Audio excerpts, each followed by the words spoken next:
Khamzat Chimaev is a minus 500 favorite heading into UFC 328. And I get it, the guy is 15-0, just dismantled DDP for 25 minutes like it was a sparring session, and nobody at middleweight has looked remotely close to stopping him. But I think people are sleeping on Sean Strickland in this fight, and I don't mean a little bit. I think this matchup is genuinely bad for Khamzat in ways that nobody is talking about right now. So let's get into it. Let's start with the one thing everyone agrees on. This fight goes to the ground at some point.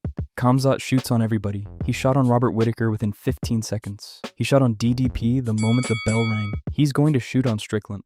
That's not in question. The question is what happens after. And here's where I think people are getting this completely wrong. Everyone is pointing to DDP as proof that Khamzat will smother Strickland on the ground, but DDP and Strickland are completely different fighters on the ground.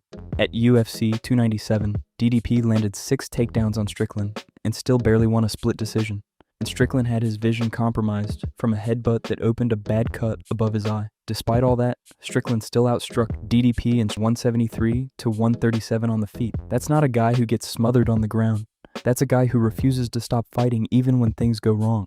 And here's the bigger point. Strickland has a 76% takedown defense across his entire career. Costa couldn't take him down. Adesanya couldn't take him down. Jack Hermanson couldn't take him down. Anthony Hernandez, who Strickland himself called the best wrestler in the division before this fight, couldn't take him down 3 months ago. The only fighter who has consistently taken Strickland down is DDP, and his whole style is chaotic, unpredictable blitzing that breaks Strickland's upright posture. Khamzat is a completely different kind of grappler, but this is also a completely different kind of matchup for him. Here's what I mean. Khamzat's numbers are insane. 5.29 takedowns per 15 minutes, 55% accuracy overall. But look at what happens when he faces real defensive wrestling. Against Usman at UFC 294, he dominated round 1, took Usman down, controlled his back for most of the round. Then he broke his right hand, and from round 2 onwards against a guy fighting on 10 days notice at a new weight class, Khamzat basically abandoned his wrestling.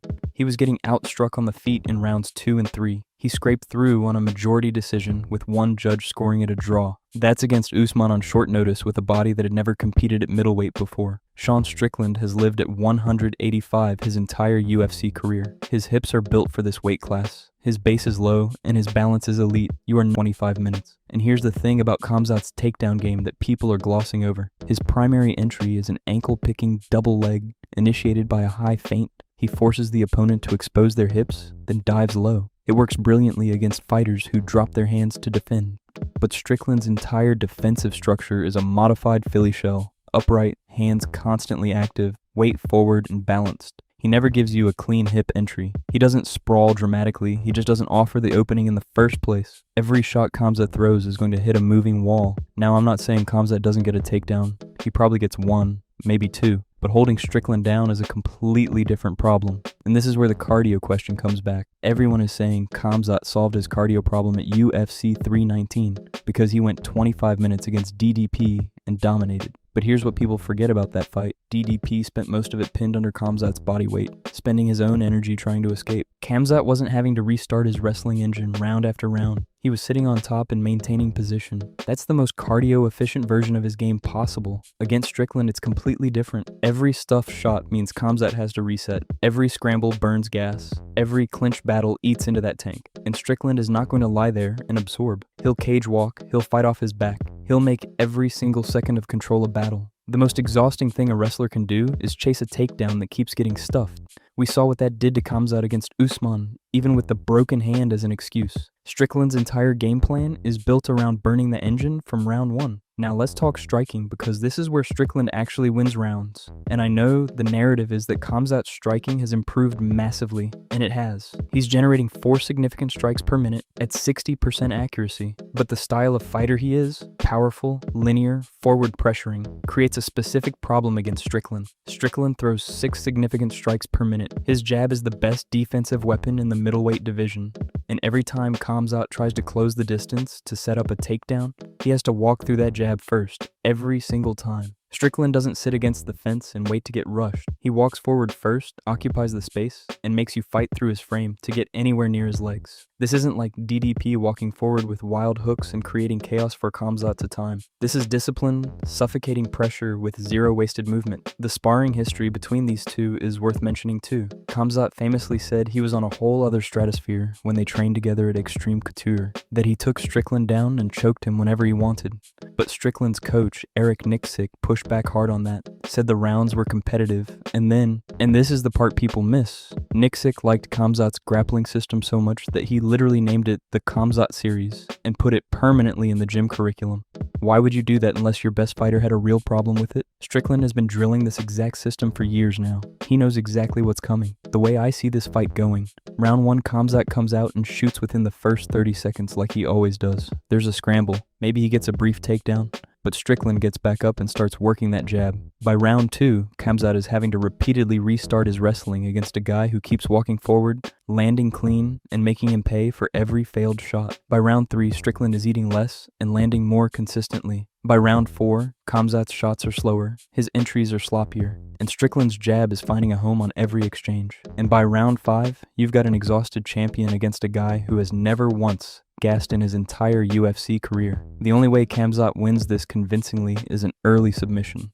Round 1 or 2, back control secured, Strickland makes a mistake in a scramble. That's real. Khamzat's Darche and rear naked choke-off scrambles are legitimately dangerous. If he gets Strickland's back in round 1, it could be over fast. But if Strickland survives the first 2 rounds on his feet, I don't think Khamzat has enough in the tank to impose his grappling against this specific fighter for 25 minutes. My prediction, Strickland by decision, rounds 3, 4, and 5 clearly his, majority or split decision. If Khamzat wins, it's a round 1 or 2 submission. There's no version of this fight where Khamzat wrestles Strickland down cleanly for 5 rounds. The man has 76% takedown defense, infinite cardio, and he's been drilling the Khamzat series for 2 years. People have this wrong. Let me know what you think in the comments. Do you think Khamzat smashes Strickland like he did DDP? Or do you think Strickland's cardio and takedown defense gives him a real shot? The co-main event is Joshua Van defending his flyweight title against Tatsuro Taira. And this is the fight I've been most back and forth on because I think Van is being massively disrespected at plus 150 as the defending champion. People look at his title, win over Pantoja, and immediately write it off because it was a 26-second freak injury finish. Fine. But look at what Van did against Royval. These two went to war for 15 minutes and combined for 419 significant strikes. And here's the detail nobody's talking about. Royval is a grappler. He didn't attempt a single takedown in that entire fight. Not one. That tells you everything about how Van controls space and distance. Because Royval looked at him for 15 minutes and decided he wasn't even going to try. Van dropped him at the end of round 1 and dropped him again in the final 10 seconds of round 3. That was fight of the year, and it showed you exactly what Van is. Now Taira is a brilliant grappler, and I'm not dismissing him. His back takes are elite. His submissions are creative. The way he bypassed the rear naked choke against Hyun-Sung Park and just cranked his jaw until he tapped it tells you how advanced his grappling mind is. But here's his real problem. He lost to Brandon Royval and absorbed 124 strikes in that fight because his striking defense is completely flat. He stands with his chin on the center line and doesn't move his head. And Van hits significantly harder than Royval does. The way I see this going is Taira can't keep Van on the ground for any meaningful length of time. Van gets back to his feet and goes to the body, and Taira eats enough damage over 5 rounds that he either gets finished late or Van cruises the decision. The sharp money is on Taira, but I think the belt is genuinely on the right guy, Van, by unanimous decision. Leave a like and subscribe if you want more breakdowns like this.